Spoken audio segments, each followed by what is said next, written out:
সুপ্রিয় দর্শক, আসসালামু আলাইকুম। কেমন আছেন আপনারা? নিশ্চয়ই ভালো আছেন। আজকের ভিডিওতে আপনাদের সবাইকে স্বাগত জানাচ্ছি। আজকে আমি আপনাদের সাথে খুবই গুরুত্বপূর্ণ একটা টপিক নিয়ে আলোচনা করব, আর সেটা হচ্ছে বাচ্চার ব্রেন ডেভেলপমেন্টের জন্য, শারীরিক মানসিক বিকাশের জন্য, বাচ্চার রোগ প্রতিরোধ ক্ষমতা বৃদ্ধির জন্য, বিশেষ করে বাচ্চার উচ্চতা বৃদ্ধির জন্য আপনাদের জন্য থাকছে 3টি গুরুত্বপূর্ণ পরামর্শ।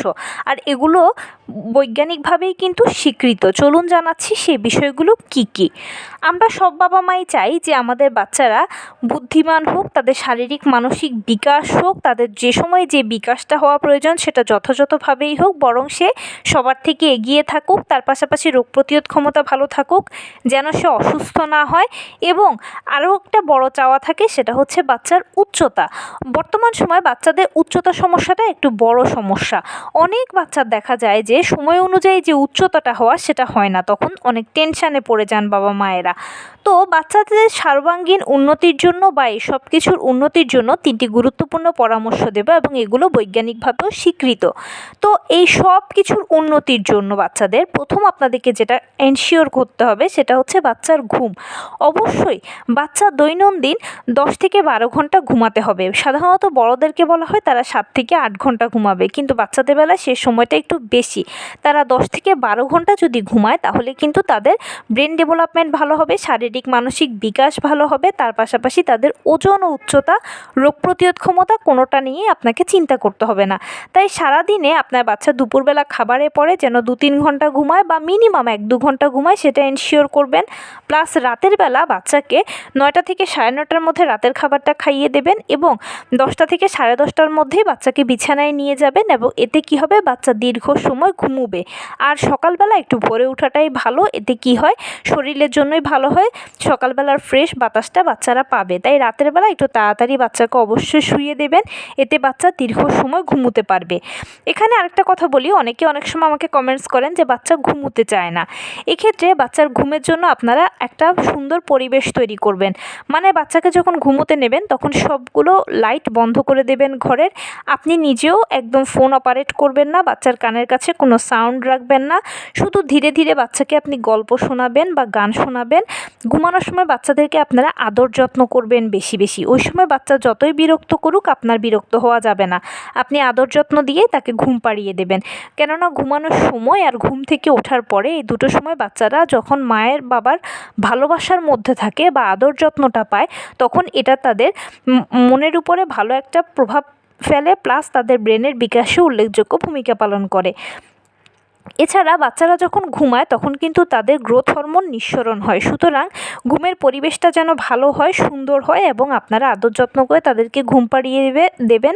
তাহলে দেখবেন যে বাচ্চা দীর্ঘ সময় অনায়াসে ঘুমাচ্ছে, আর এটা তাদের সর্বাঙ্গীন বিকাশে উল্লেখযোগ্য ভূমিকা পালন করে। দ্বিতীয় যে জিনিসটা ইম্পর্ট্যান্ট সেটা হচ্ছে খেলাধুলা। বাচ্চাদেরকে আমরা বর্তমানে করি কি, যে স্ক্রিন টাইম দেই সব থেকে বেশি। সেটা টিভি হোক বা মোবাইল হোক, যে কোনো স্ক্রিন হোক, বাচ্চা বিরক্ত করছে বা বাচ্চা কথা শুনছে না, তার হাতে ফোন দিয়ে দিচ্ছি, টিভি ছেড়ে দিচ্ছি। এইটাকে পরিহার করবেন, বরং বাচ্চাকে বাহিরের জগতের সাথে, পরিবেশের সাথে মিশতে দেবেন, বাহিরে বন্ধুবান্ধবের সাথে খেলাধুলা করতে দেবেন। খেলাধুলা করলে তাদের শরীর থেকে এনার্জি লস হবে, আর এর ফলে কি হবে, তাদের অর্গানগুলো ভালোভাবে গঠন হবে এবং তাদের মাসেলগুলো ডেভেলপ হবে, বাচ্চা উচ্চতা বাড়বে, বাচ্চার খিদে বাড়বে, বাচ্চা খাবার খেতে চাইবে, বাচ্চা শক্ত হবে হাড়গোড়গুলো। আর এছাড়াও বাহিরে যখন বাচ্চারা বিভিন্ন জনের সাথে মিশবে তখন তার সাথে অন্যজনের কোঅপারেটিভ সম্পর্কটা খুব ভালো হবে, এবং বাচ্চা বাহিরের পরিবেশ থেকে অনেক কিছু শিখতে পারবে, যেটা আসলে ঘরের ভেতরে ধরে রেখে শেখানো সম্ভব নয়। এরপরে যেটা প্রয়োজন সেটা হচ্ছে খাবারের উপরে জোর দেওয়া। এখন এই কথাটা শেষে বলার কারণ হচ্ছে কি, যে খাবার নিয়ে বাচ্চাদের প্রতি বাবা মায়েদের সবথেকে বেশি কমপ্লেইন থাকে। বাচ্চারা তো খুব দুষ্ট, খাবার খেতেই চায় না, বরঞ্চ আরও বেছে বেছে শাক সবজি ফল যা থাকে, যে বাচ্চার যেটা অপছন্দ সেটা ফেলে দেয়। বাবা মায়ের অজান্তেই অনেক বাচ্চা খাবার ফেলে দেয়। তবুও এটা হচ্ছে সবথেকে ইম্পর্ট্যান্ট, খাবারের কোনো বিকল্প নেই। খাবার থেকে সকল পুষ্টি উপাদানগুলো বাচ্চারা পায়। আর বর্তমানে আমরা যে খাবার খাচ্ছি, খাবারটা এমনিতেই ভেজালযুক্ত। তো তার মাঝেও যদি বাচ্চাকে আমরা বেছে খাওয়াই বা বাচ্চা বাঁচতে থাকে, তাহলে তার শরীরে আর পুষ্টি গেলই কি। সর্বাঙ্গীন কল্যাণের জন্য বা উন্নতির জন্য অবশ্যই A to Z সকল ভিটামিন বাচ্চার শরীরে সমানভাবে থাকা প্রয়োজন। তো এটার জন্য আপনারা কি করবেন, এক্ষেত্রে আপনারা একটু চেষ্টা করবেন প্রোটিনের উপরে জোর দিতে। যেহেতু ছোট বাচ্চারা 0 থেকে 5 বছর পর্যন্ত হচ্ছে তাদের প্রথম ডেভেলপমেন্ট, আর এই ডেভেলপমেন্টটা হচ্ছে তাদের জীবনের উল্লেখযোগ্য একটা ডেভেলপমেন্ট। তো এই সময় একটু প্রোটিনের উপরে জোর দেবেন। মাছ, মাংস, দুধ, ডিমটাকে এনশিওর করার চেষ্টা করবেন। এরপরে বাচ্চা ভাতটা যদি অল্পও খায় তাতে কোনো সমস্যা নেই। শাকসবজি, ফলমূলগুলোও কিন্তু দিতে হবে, কেননা মৌসুমি ফলমূল, শাকসবজি থেকে কিন্তু বাচ্চারা প্রচুর পরিমাণে পুষ্টি পায় এবং এগুলো রোগ প্রতিরোধ ক্ষমতা তৈরি করে। ভিটামিন সি জাতীয় খাবার প্রতিদিন বাচ্চার খাদ্য তালিকায় রাখাটা আবশ্যক। সেই সাথে বাদাম, খেজুর, কিশমিশের মতো ড্রাই ফ্রুটসগুলোও কিন্তু বাচ্চাদের ব্রেনের বিকাশে উল্লেখযোগ্য ভূমিকা পালন করে। এখন কথা হচ্ছে, এগুলো তো আপনি বলেই শেষ, খাওয়াবো কীভাবে বাচ্চাকে? খাওয়াতে হবে কিছুটা ট্রিক্স করে। বাচ্চারা সরাসরি খেতে চাইবে না। যদি কোনো বাচ্চা সরাসরি খেতে চায় তাহলে তো খুবই ভালো কথা। আর যদি সরাসরি খেতে না চায় তখন সেটা করবেন কি, আপনি একটু টেকনিক করে তাকে খাওয়ানোর চেষ্টা করবেন। ধরুন আপনার বাচ্চা দুধ বা ডিম কোনোটাই পছন্দ করে না, তাহলে আপনি দুধ ডিম দিয়ে তাকে পুডিং করে দিন বা এই টাইপের ডেজার্ট করে দিন। আপনার বাচ্চা কিছুই খেতে চায় না, কোনো দুধ ডিম নয়, কোনো ফল নয়, তাহলে সেক্ষেত্রে আপনি করবেন কি, দেখুন সে কী খেতে পছন্দ করে আইডেন্টিফাই করুন। যেমন অনেক বাচ্চা ভাত খিচুড়ি টাইপের জিনিস পছন্দ করে, কেউ কেউ রুটি প্যানকেক টাইপের জিনিস পছন্দ করে, কোনো বাচ্চার আবার ভাজাভুজি জিনিস পছন্দ, কোনো বাচ্চার আবার নুডলস পছন্দ, কোনো বাচ্চার আবার মিষ্টি জাতীয় ডেজার্ট পছন্দ। তা আপনার বাচ্চা কী পছন্দ করে সেটা আইডেন্টিফাই করুন, তারপরে সেই জায়গাটাকে ইউটিলাইজ করুন। যেমন কোনো বাচ্চা যদি প্যানকেক খেতে পছন্দ করে তখন সেক্ষেত্রে আপনি দুধ, ডিম, কলা, অন্যান্য ফলকে চটকে একসাথে একটা প্যানকেক তৈরি করে দিন, তাহলে ছোট্ট একটা প্যানকেক থেকেও সে সকল পুষ্টি উপাদানগুলো পেল। যদি আপনার বাচ্চা ভাজাভুজি খেতে পছন্দ করে তখন সেক্ষেত্রে মাঝে মাঝে তাকে আপনি সবজি দিয়ে কাটলেট করে দিন। এছাড়া আপনি মাংস দিয়ে, মাছ দিয়েও কাটলেট করে দিতে পারেন। বিভিন্ন ধরনের ফল মিশিয়ে বাচ্চাকে সালাদ বা ডেজার্টের মতো করে দিন। বাচ্চাদেরকে খাওয়ানোর ক্ষেত্রে এক এক দিন এক একটা খাবার দেওয়ার চেষ্টা করবেন, প্রতিদিন এক রকমের খাবার দেবেন না। আর বিভিন্ন কালারফুল বাটি চামচে যদি আপনারা খাবার দেন তাহলে সব থেকে বেস্ট হয়। এগুলো দেখে দেখে তার খাবারে আগ্রহ তৈরি হবে। বাচ্চাকে খাবার নিয়ে কখনো জোরাজুরি করবেন না, তাহলে কখনোই খাওয়াতে পারবেন না। বাচ্চা উল্টে আরও ভয় পাবে, কারণ সে ভাববে যে সবসময় বাবা মা ভালোবাসে কিন্তু খাবারের সময় এলে আমাকে বকাঝকা করে, এটাই আমার জন্য একটা মহা ভয়ের বিষয়। সেজন্য খাবারটা হবে আনন্দময়, খাবারের সময় হবে আনন্দময়।